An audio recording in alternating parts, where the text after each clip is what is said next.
कर्नाटकमधील एका धक्कादायक प्रकरणाबद्दल आपण बोलणार आहोत, ज्यात माजी पोलीस प्रमुख ओम प्रकाश यांचा खून त्यांच्या घरातच झाला आहे।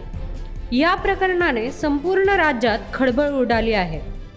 आपण या प्रकरणाची सखोल माहिती घेऊयात बिहाइंड द डॉट्स सोबत।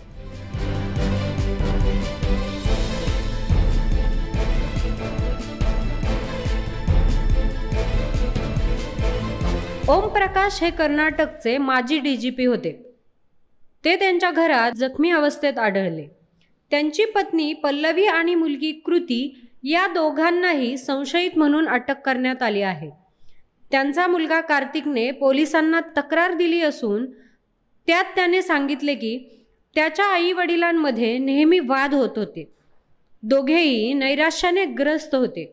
त्यांची आई त्याच्या वडिलांना सतत धमक्या देत असल्यामुळे त्याचे वडील काही काळ त्यांच्या बहिणीच्या घरी जाऊन राहिले होते।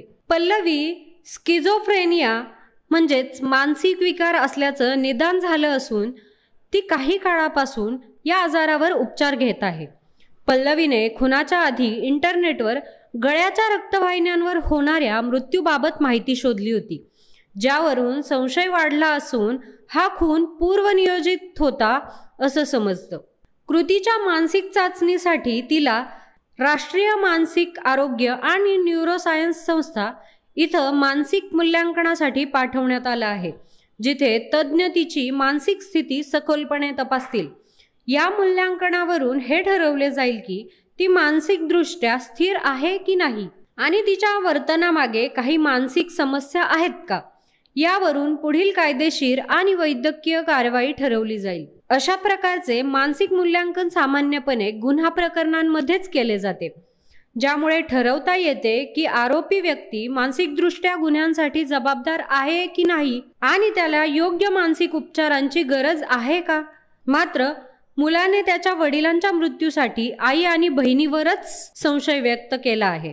घटनेच्या दिवशी रविवारी दुपारी जेवणाच्या वेळी ओम प्रकाश आणि पल्लवी यांच्यामध्ये जोरदार वाद झाला होता। ओम प्रकाश जेवण करत असतानाच पत्नीने त्यांच्यावर मिरची पूड फेकली आणि चाकूने वार करत हल्ला केला।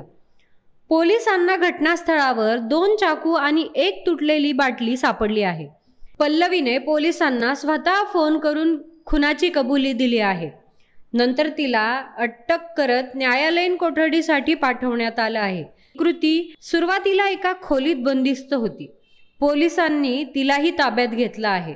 पल्लवीने आत्मरक्षणाचा दावा करत सांगितलं आहे की ओम प्रकाश घरात नेहमी बंदूक घेऊन फिरत असायचे। वादाच्या वेळी त्याने तिला धमकावलेही होते। हे एक अत्यंत गंभीर प्रकरण असून या प्रकरणाची तपासणी आता सेंट्रल क्राईम ब्रांचकडे सोपवण्यात आली आहे। या विषयावर तुमचं मत काय आहे? आम्हाला कमेंटमध्ये नक्की सांगा।